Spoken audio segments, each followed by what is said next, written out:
Well, then we come up to sensory defensiveness. I was kicking right into too. You're too close to me. Get away from me. So we're in the silly phase of the day. Mm-hmm. It means that you're pretty reactive to sounds or touch or could be vibration. As you said, it can be the tone of the voice. It can be lots of different things. Mm-hmm. I have a child who, like, it's the tone of this one teacher's voice that I happen to find the same sound a little bit more than I can tolerate. It's like a kind of higher pitched voice, and when he was out of that grade, all of the behavior went away, or not all went away, but it significantly reduced. And so I said to this other friend I have, who's a retired principal, I said, did you ever notice that you had more behavioral issues with teachers who have this kind of voice? And he said, oh yeah, now that you say that, I was always in those classes. It was all the time, because it tends to be a sound that quite a few people have trouble, are defensive to.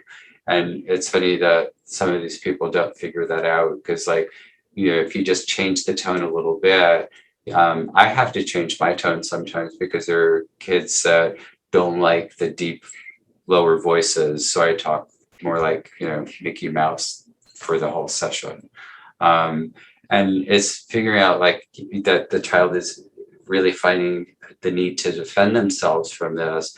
And then how do I make it more palatable for you so that you can still get the experience? And that often, like, leads to them being less defensive about it, because it doesn't put them in fight or flight as much, Mm-hmm. or they can tell somebody that's too much for me. And then it allows them to have the experience with the trusted adult. Mm-hmm. And that's, key to this is that this isn't a choice. I don't just dislike that. I touch Keith, and, when our processing systems are working well and I touch the cactus, my stress system's going to go up. Hey, back off. I don't want to touch that. It's going to hurt me. But, for children that are very tactile defensive, a touch of the hand gives that exact same spike in stress that's telling the body, this is not okay. This is not okay. And so what, again, might be what we think is seemingly maybe calming sensory input, even for that child's perceptual system, it's actually propelling them into this really, really high state of stress. And so the perceptions of those. Also distraction, and it's important to consider things like light and smell and taste as well. And, kids with these heightened senses of taste and smell, something that you can't even notice can distract them so much that they can't even participate, right? Yeah. And, it's, if you consider it like an allergen almost.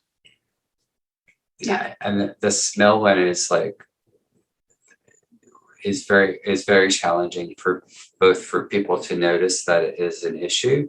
And so if a child comes to the clinic, we may not notice it as quickly as a parent who's quite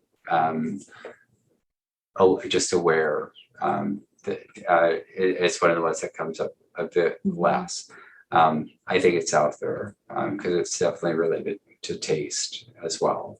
But the other one that's kind of under or not given enough credence to is the tactile oral one, which of course is gagging. Like, that's what gagging is all about. It's a tactile sensitivity, as well as it's something, perhaps it's a food handling problem that related to the bolus, which is different.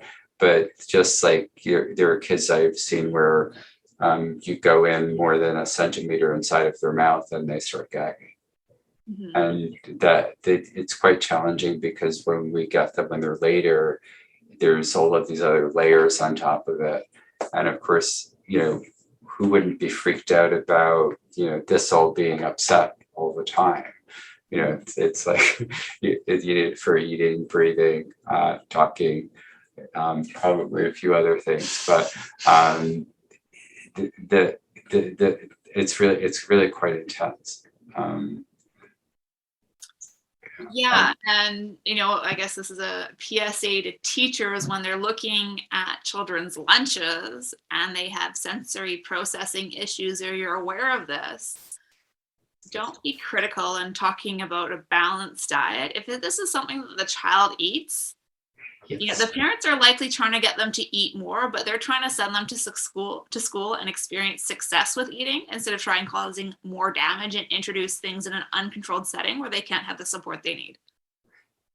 And it's a lot of adultomorphism on a kid too, right? Like, so the kid is throwing up from eating a food. And usually, those are the kids that really like the white foods, which are considered junk food, or they're closer to junk food than not. And it's like, oh, he just does that because he likes that, because it's fun to eat.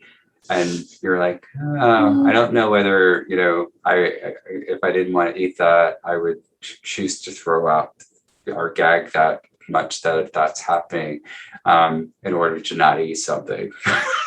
It's a pretty unpleasant experience, and so I always think like that's just such a strange way to look at that experience, rather than, oh my gosh, there's something going on inside of your mouth that is so intense for you that you can't tolerate eating those things, because there are some things that the kid, it's the texture, or it's just that they can't get it back far enough into near their molars, because their tongue starts being really reactive to it, and then they're having that response. And then of course they go to try to eat it, and they're just using the front of their mouth. The food is just chopped up into big chunks, and then it doesn't go all the way back, and it just kind of makes it even more intense, because then part of it goes in their lung. And I think if you use that, like maybe some of the other defenses, like sensory defensiveness, or different channels of sensory defensiveness, are not quite as graphic and dramatic as that, but that the emotional part of their brain is doing close to the same thing, is having the same experience, because they're having this bombardment that's causing them to go into a fight or flight mode, even if they're still staying physically at the space they're at. For sure.